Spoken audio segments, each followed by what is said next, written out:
तो आज हम भाग 5 के 124 से लेकर 127 तक आर्टिकल के बारे में पढ़ेंगे। जो इसमें दिया गया है सुप्रीम कोर्ट के बारे में बताया गया है। सुप्रीम कोर्ट यानी कि उच्चतम न्यायालय। सुप्रीम कोर्ट की स्थापना 28 जनवरी 1950 को हुई थी। इसे सुप्रीम कोर्ट को अमेरिका से लाया गया था।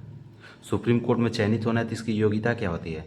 तो इसकी योग्यता होती है भारत का नागरिक हो, हाई कोर्ट में 5 वर्ष तक न्यायाधीश यानी कि जज के रूप में कार्य किया हुआ हो, और वहीं 10 वर्ष तक वकील के रूप में हाई कोर्ट में कार्य किया हो, और फिर भी राष्ट्रपति के मत यानी कि राष्ट्रपति के नज़र में हो, यानी कि वो भारत का नागरिक हो, 5 वर्ष तक हाई कोर्ट में जज के रूप में कार्य किया हो, 10 वर्ष तक वकील हो, और वो जितने भी कार्य हैं वो राष्ट्रपति के नज़र में हो। इसको संविधान में इसके नियुक्ति का उल्लेख नहीं किया गया है। संविधान में इसको कैसे चयनित करना है इसके बारे में संविधान में नहीं बताया गया है। ठीक, आइए बढ़ते हैं कि इसके कार्यकाल। जब यह नियुक्त हो जाता है तो अपने पद पर कब तक रहेगा? तो संविधान में कार्यकाल की कोई चर्चा नहीं की गई है कि वो कितने वर्ष तक वो अपने पद पर बना रहेगा, इसके बारे में नहीं कहा गया है। इसकी न्यूनतम आयु का तय नहीं गया है कि यह कब तक के कितने वर्ष तक ये चुना जाएगा, इसका भी उल्लेख नहीं किया गया। हाँ, बस इतना ही कह दिया गया है कि वह अपने पद पर 65 वर्ष तक यानी कि उसका एज अगर 65 वर्ष तक से पार हो जाता है तो वह अपने पद से इस्तीफा दे देगा। और ये कब नियुक्त होगा इसके बारे में नहीं कहा गया है, और न ही यह कहा गया है कि संविधान में इसकी चर्चा है कि वह कैसे चयनित होगा। अब आगे देखते हैं इसके शपथ और कार्य। तो इसमें हम शपथ के बारे में पढ़ते हैं।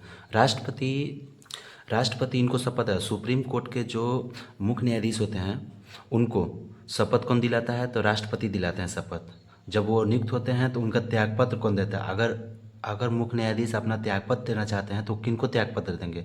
तो त्यागपत्र देते हैं राष्ट्रपति को। राष्ट्रपति ही इनको शपथ दिलाता है, राष्ट्रपति ही इनको नियुक्त करेगा और राष्ट्रपति को ही यह त्यागपत्र देंगे, क्योंकि ये दोनों जो हैं बहुत ऊंच पद होते हैं देश के। उनकी नियुक्ति के बारे में बात करते हैं तो नियुक्ति जो होती है कोलेजियम के माध्यम से होती है, कोलेजियम प्रणाली के माध्यम से होती है। कोलेजियम में क्या होता है कि ये 4 वरिष्ठ सदस्य बैठते हैं, वो भी उन्हीं के कैटेगरी के, जो कि वो भी न्यायाधीश हुई होते हैं।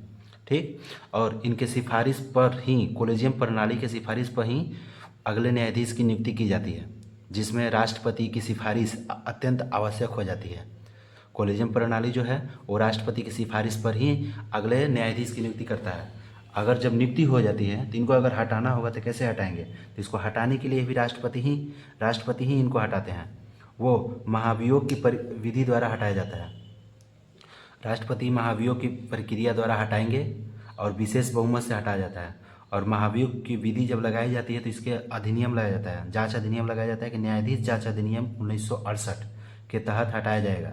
और इसमें क्या होता है कि 100 लोग लोकसभा से और 50 लोग राज्यसभा से सदस्य होते हैं, और यह निष्कासन प्रस्ताव पर हस्ताक्षर करके अध्यक्ष और उपाध्यक्ष को एक पत्र देते हैं, और वो अध्यक्ष उपाध्यक्ष उन्हें स्वीकार भी कर सकते हैं और अस्वीकार भी कर सकते हैं। अगर स्वीकार कर लिए तो मुख्य न्यायाधीश को या न्यायाधीश को हटा दिया जाएगा उनके पद से। अगर अस्वीकार करते हैं यानी कि स्वीकार नहीं करते हैं तो उनको पद से नहीं हटाया जाएगा। अब बात करते हैं उनके वेतन और भत्ते के बारे में। तो जो उनका वेतन और भत्ता होता है वो संसद तय करती है, और वो वेतन भत्ता संचित निधि द्वारा दिया जाता है। अब पढ़ते हैं इनके आर्टिकल के बारे में। तो इसके आर्टिकल में बताते हैं 124 से 127 तक है। इसमें आर्टिकल इंपॉर्टेंट है, उन्हीं को बताया गया है, और कुछ अन्य आर्टिकल हैं जिनको हम अच्छे से बताएंगे। देखिए आर्टिकल नंबर 142 क्या कहता है? आर्टिकल 124 कहता है कि इसमें सुप्रीम कोर्ट की स्थापना, गठन और के बारे में बताया गया है। और इन्हीं आर्टिकल 124 में ही 1, 2, 3, 4, 5 करके इसमें नियुक्ति के बारे में, योग्यता के बारे में और हटाने के बारे में, पद नियुक्ति के बारे में और शपथ दिलाने के बारे में जो हमने आपको पीछे बता दिया है, ठीक, उनके ही बारे में बताया गया। अब आते हैं आर्टिकल 125। आर्टिकल 125 में जजों को वेतन के बारे में बताया गया है, यानी कि न्यायाधीश का जो सैलरी होगा वो कितना होगा उसके बारे में बताया गया है। आर्टिकल 128 में सेवानिवृत्त न्यायाधीश के बारे में बताया गया। सेवानिवृत्त न्यायाधीश वो होते हैं जो रिटायर्ड जज होते हैं। क्या होते हैं? रिटायर्ड जज के बारे में बताया गया है। और ये रिटायर्ड जज की नियुक्ति कौन करेगा? तो राष्ट्रपति ही करेंगे, और इनको पद से भी कौन हटाएगा? यूं ही हट जाते हैं ना, राष्ट्रपति द्वारा ही हट जाते हैं। और नियुक्ति कौन करता है? तो राष्ट्रपति करते हैं। आते हैं 129 में क्या गया है? सुप्रीम कोर्ट का अभिलेख। अभिलेख का अर्थ होता है कि सुप्रीम कोर्ट जो भी चीज़ बयान कर दिया, जो भी चीज़ लिख दिया, वह एक अभिलेख की तरह हो जाता है, वह एक लकीर हो जाता है कि वह उसको मिटाया नहीं जा सकता। लेकिन वह जो लिख दिया या जो बोल दिया उसको मिटाया नहीं जा सकता, लेकिन सुप्रीम कोर्ट ही एक आर्टिकल 137 के तहत उस अपने दिए गए अभिलेख का पुनः रिव्यू कर सकता है, यानी कि दोबारा बदलाव कर सकता है, स्वयं वही कर सकता है। ठीक, वो रिव्यू कर सकता है, जो भी बयान दिया है किसी के बारे में तो वो दोबारा बदलाव कर सकता है। आर्टिकल 129, आर्टिकल 139 कहता है रीट के बारे में।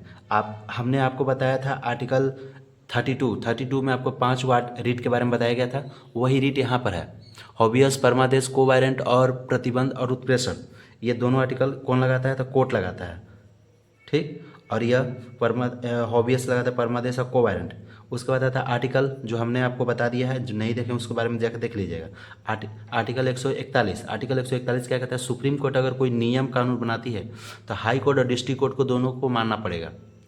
कोई भी नियम कानून बनाती है तो उसको फॉलो करना पड़ेगा। उसके बाद आता है आर्टिकल 142, आर्टिकल 142 कहता है कि अगर सुप्रीम कोर्ट ऑर्डर देती है कि हाँ उस व्यक्ति को कोर्ट में हाजिर होना है इस तारीख को, तो उसको आना ही होगा, या फिर किसी को भी कहती है कि आपको यहाँ पर आना है तो उनको आना ही होगा।